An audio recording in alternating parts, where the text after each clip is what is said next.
I start from the supposition that the world is topsy-turvy, that things are all wrong, that the wrong people are in jail and the wrong people are out of jail, that the wrong people are in power and the wrong people are out of power, that the wealth is distributed in this country and the world in such a way as not simply to require small reform, but to require a drastic reallocation of wealth. I start from the supposition that we don't have to say too much about this because all we have to do is think about the state of the world today and realize that things are all upside down. Now, if you don't think, if you just listen to TV and read scholarly things, you actually begin to think that things are not so bad, or that just little things are wrong. But you have to get a little detached and then come back and look at the world, and you are horrified. So we have to start from that supposition that things are really topsy-turvy. And our topic is topsy-turvy, civil disobedience. Now, as soon as you say the topic is civil disobedience, you're saying our problem is civil disobedience. That is not our problem. Our problem is civil obedience.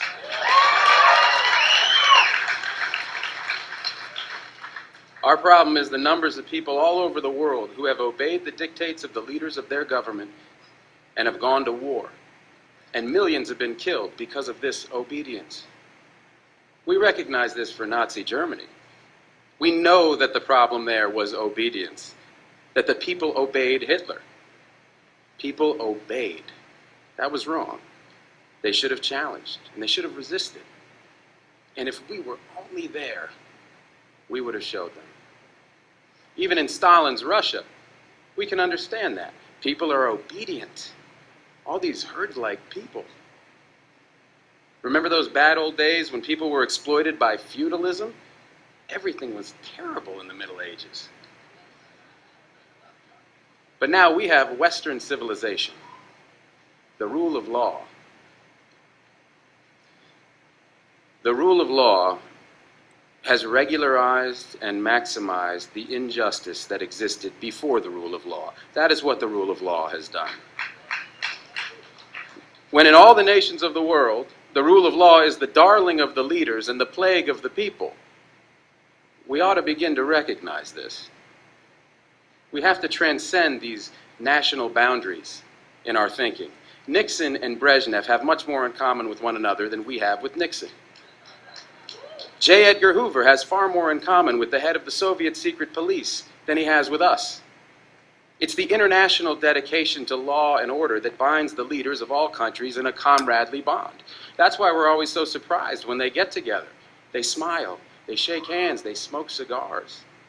They really like one another, no matter what they say.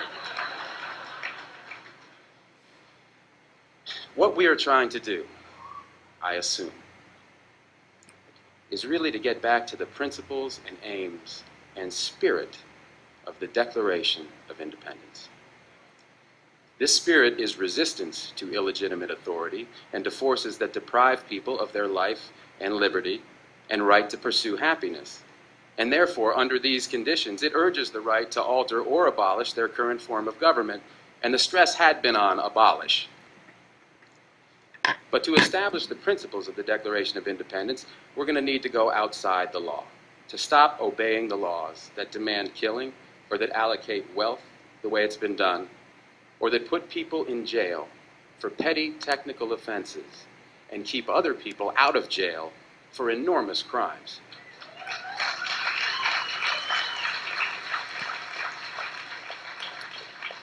My hope is that this kind of spirit will take place not just in this country, but in other countries, because they all need it.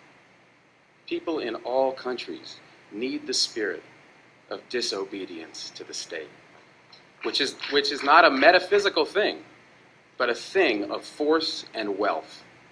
And we need a kind of declaration of interdependence among people in all countries of the world who are striving for the same thing.